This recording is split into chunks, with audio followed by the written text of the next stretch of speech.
할렐루야. 오늘 출애굽기 17장 1절에서 6절까지 말씀을 함께 봤습니다. 오늘 말씀의 제목은 하나님의 음성을 들어야 문제를 이긴다라는 제목입니다. 내일까지 진행되는 기도 학교의 소제목이 기도 응답에 관한 말씀입니다. 이 기도 응답에 대해서 우리가 많은 생각을 해보게 됩니다. 대답하면 응답이 된 게 아닌가? 아니면 이루어져야 응답인가? 안 이루어져도 응답인가? 우리는 응답이라는 단어를 한편으로만 생각합니다. 오케이, 이것만 응답으로 생각합니다. 하나님의 응답에는 오케이만 있는 것이 아니라 노도 있습니다.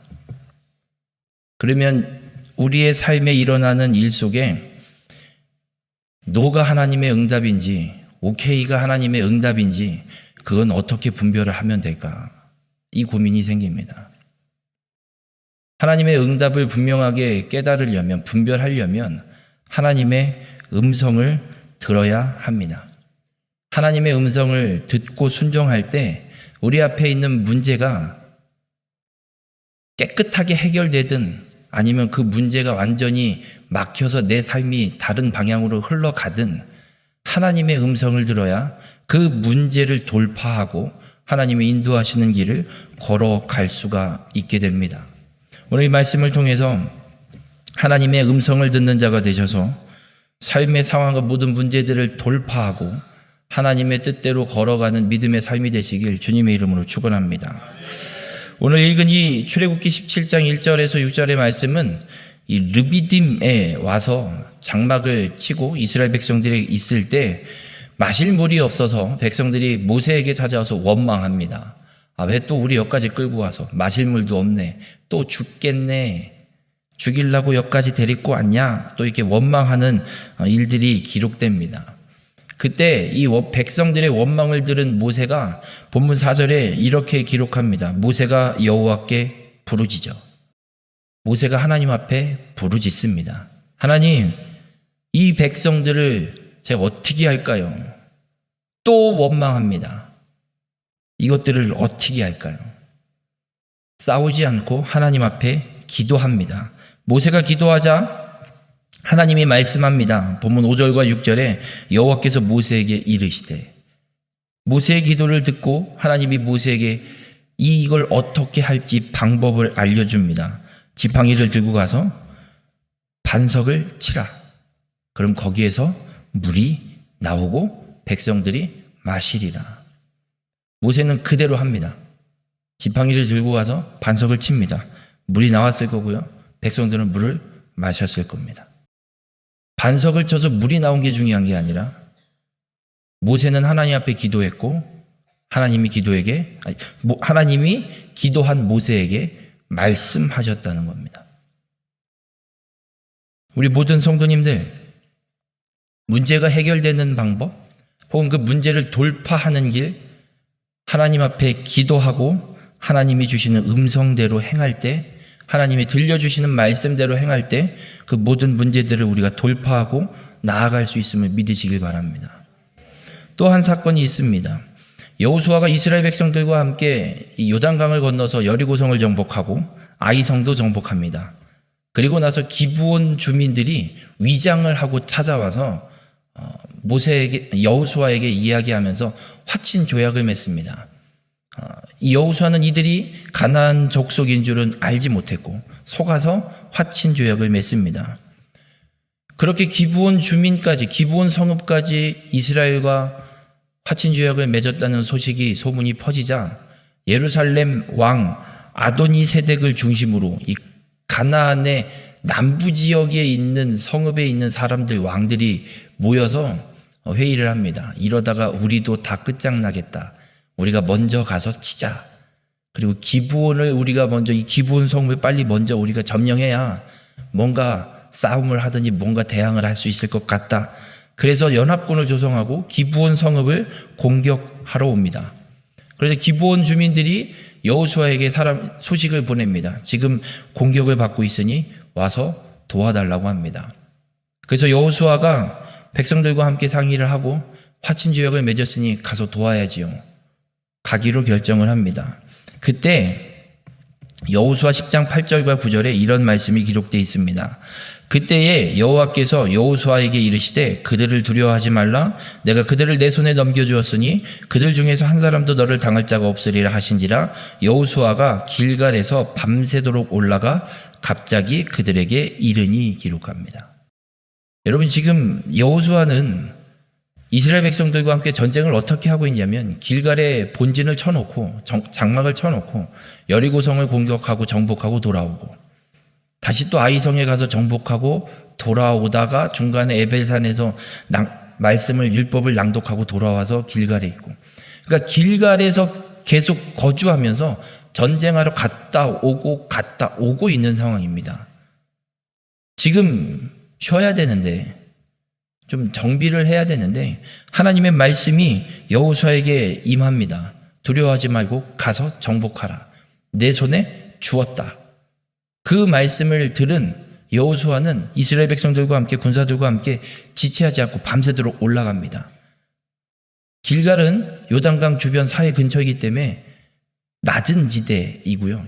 기브온 성읍은 고지대에 있습니다. 그래서 정말 올라가야 되는 길입니다. 내리막길을 달려서 전쟁하는 거면 쉽습니다. 근데 오르막길을 올라가서 전쟁하는 일은 어렵습니다. 그런데 지금 하나님의 말씀이 이들을 내게 넘겨주었으니 두려워하지 말고 가라. 그 말씀을 듣고 여호수아는 오르막길이 문제가 아닙니다. 밤새 가는 것도 문제가 아닙니다.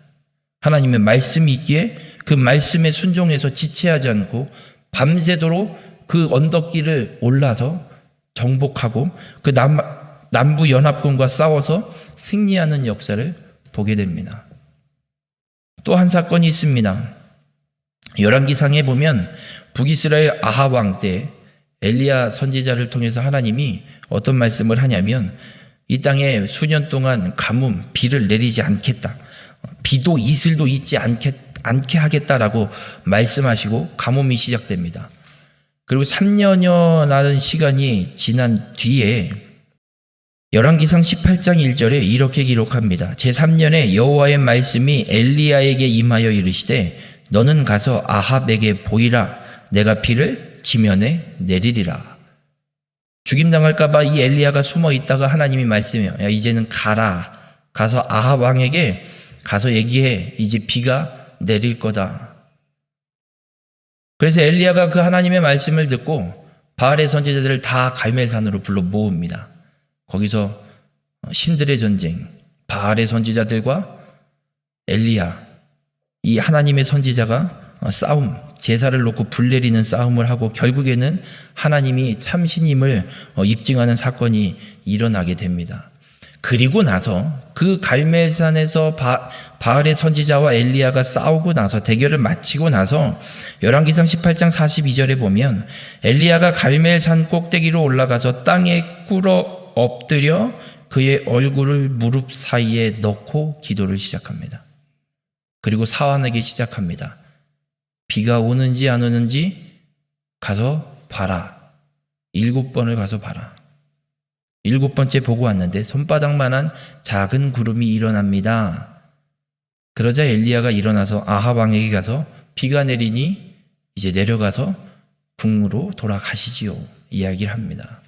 여러분, 엘리야는 하나님의 말씀을 들었습니다. 비를 내리리라. 가서 하나님의 음성을 듣고 기도 시작합니다. 정말 손바닥만한 구름, 3년 동안 가물었는데 손바닥만한 구름이 눈에 띌까요? 그걸 보고 하나님의 말씀이 성취될 걸 분명히 확인하고 가서 아합 왕에게 내려가자 이야기하는 걸 보게 됩니다. 여러분, 성경에 여러 사건이 우리에게 분명하게 알려주는 것이 한 가지 있습니다. 무엇이냐면 인간의 방법보다 하나님이 알려주시는 방법이 가장 선하고 가장 정확하고 가장 그 상황에 적합한 방법이라는 걸 우리에게 말씀해주고 있습니다. 물이 없어서 르비딤에서 백성들이 원망할 때 반석을 돌로 치든 땅을 파든 하나님이 말씀하신 방법이 가장 명확하고 정확합니다. 여호수아가 가나안 남부 연합군을 정복할 수 있었던 것, 가나안 땅을 정복할 수 있었던 것, 그 전쟁의 방법, 전략, 전술이 아니라 하나님이 말씀해 주시는 방법입니다.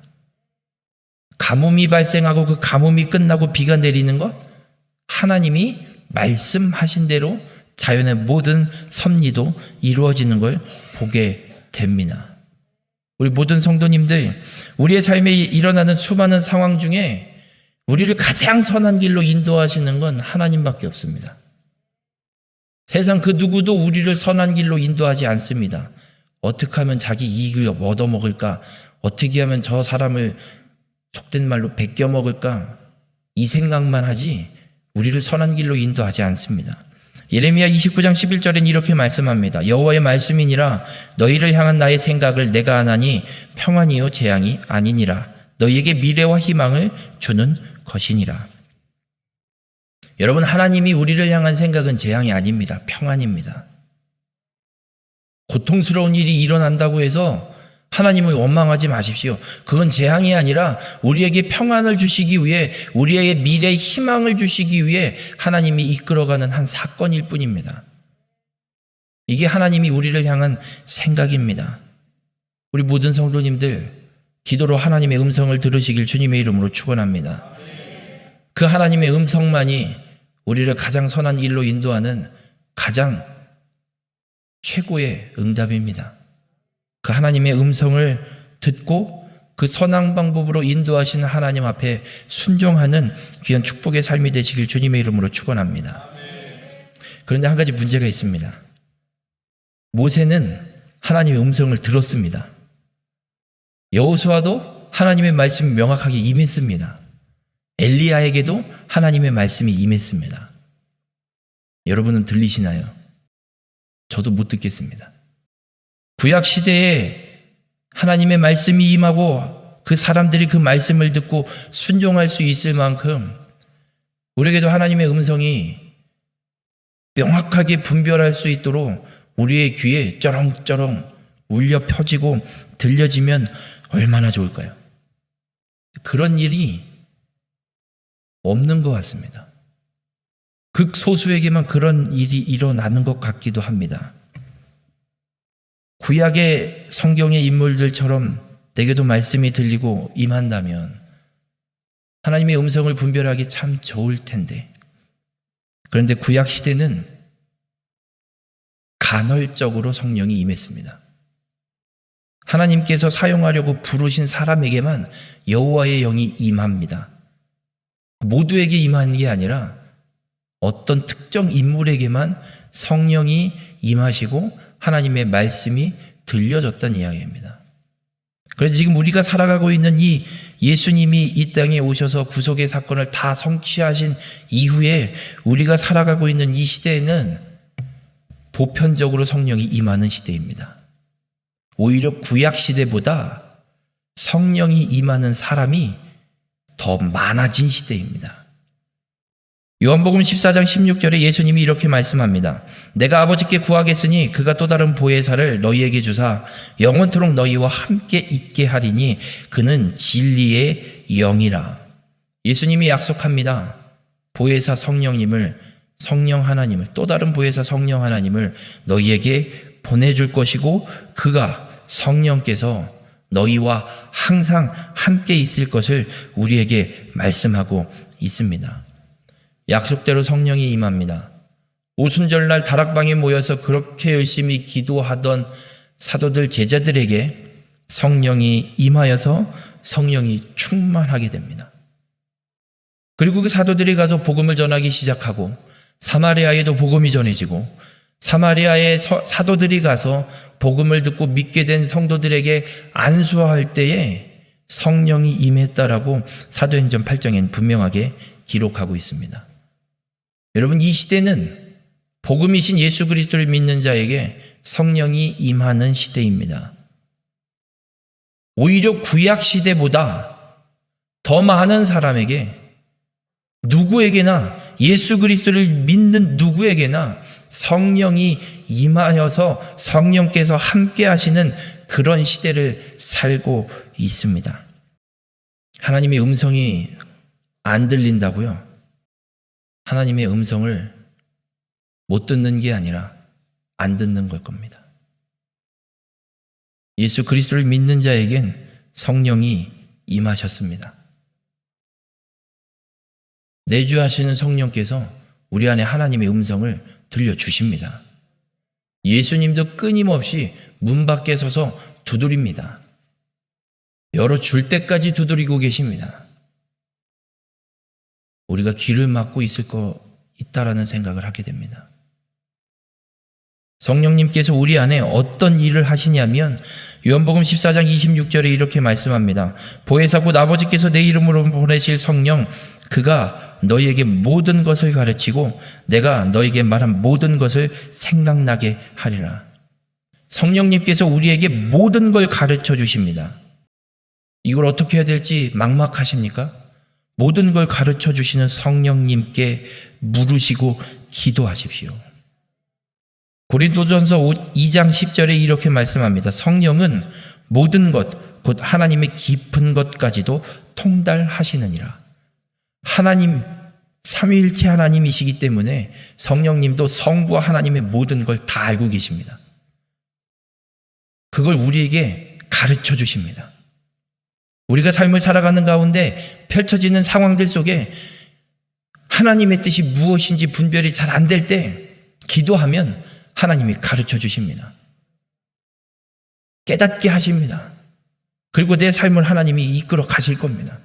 그래서 주어진 삶에 시간에 어떻게 할 수 없어서 시간이 쫓겨서 결국은 그냥 생각지도 못한 선택을 했을지라도 그 과정을 통해서 내주하신 성령께서 우리를 인도하 가시고 그 선택과 그 일이 펼쳐지고 그 길로 이끌어진 이유에 대한 그 하나님의 뜻을 가르쳐 주시게 됩니다. 중요한 건 내주하시는 성령의 감동, 내 안에 주시는 감화, 성령의 역사하심에 민감하게 반응해야 하는 겁니다.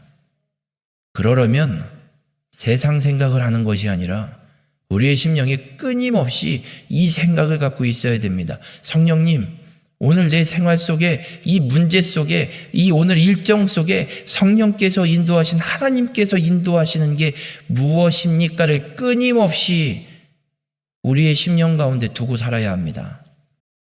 저게 언제 개발되나? 이건 언제 해결되나? 이건 어떻게 해야 되나가 아니라 하나님, 어떻게? 하나님의 뜻은 무엇입니까? 성령님, 지금 내게 주시는 말씀이 무엇입니까? 성령의 역사하심에 민감하게 반응하는 그래서 하나님의 음성을 들을 수 있는 우리 모든 성도님들이 되시길 주님의 이름으로 축원합니다. 또 성령께서 우리에게 어떤 일을 하시냐면 내가 너희에게 말한 모든 것을 생각나게 하리라. 예수님께서 제자들에게 가르치신 것, 말씀하신 모든 게 생각나게 하신다라고 말씀합니다. 우리에게도 하나님이 말씀하셨습니다. 성경으로. 성령께서 이 성경을 기억나게 하십니다. 근데 성령께서 이 성경의 말씀을 기억나게 하시는데 한계가 있습니다. 성경을 안 읽어서. 주님은 말씀하셨지만 주님의 말씀을 내가 듣지 않아서 성령께서 생각나게 할 수가 없습니다. 제가 과외를 했던 경험이 있어서 그런지 학생들이 수학 문제를 물어볼 때 그냥 대충 이건 이럴 것 같다. 그래서 답이 이럴 것 같다라는 게 있습니다. 어김없이 맞습니다. 이유는 하나입니다. 했던 적이 있으니까.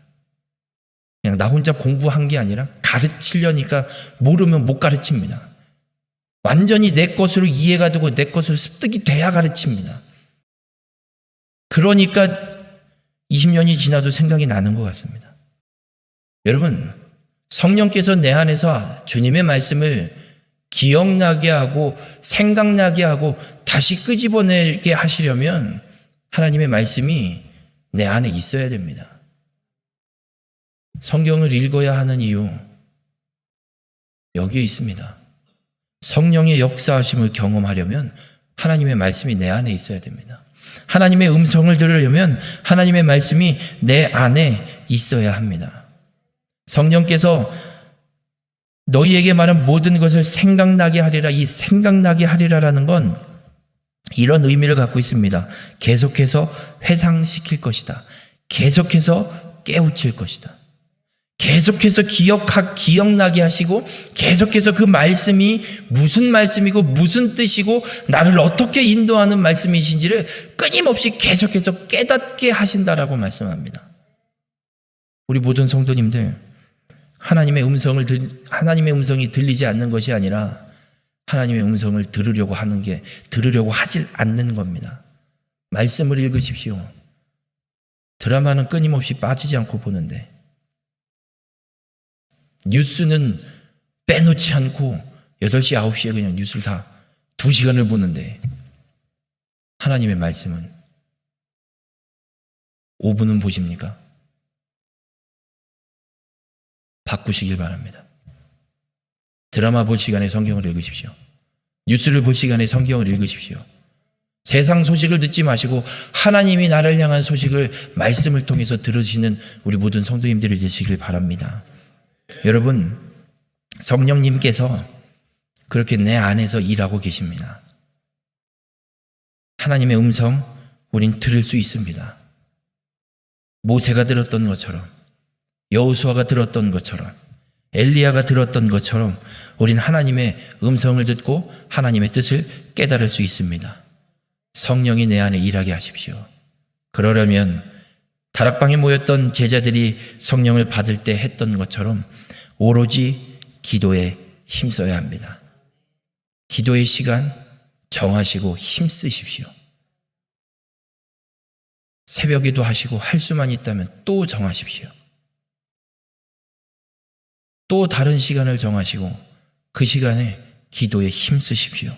오로지 기도에 힘써서 성령 충만함을 받으시고 성령의 내주하시는 성령의 역사하심과 일하심을 통해 하나님의 음성을 듣는 자가 되셔서 하나님이 가장 선한 길로 인도하시는 그 믿음의 길을 끝까지 걸어가는 우리 모든 성도님들이 되시길 주님의 이름으로 축원합니다.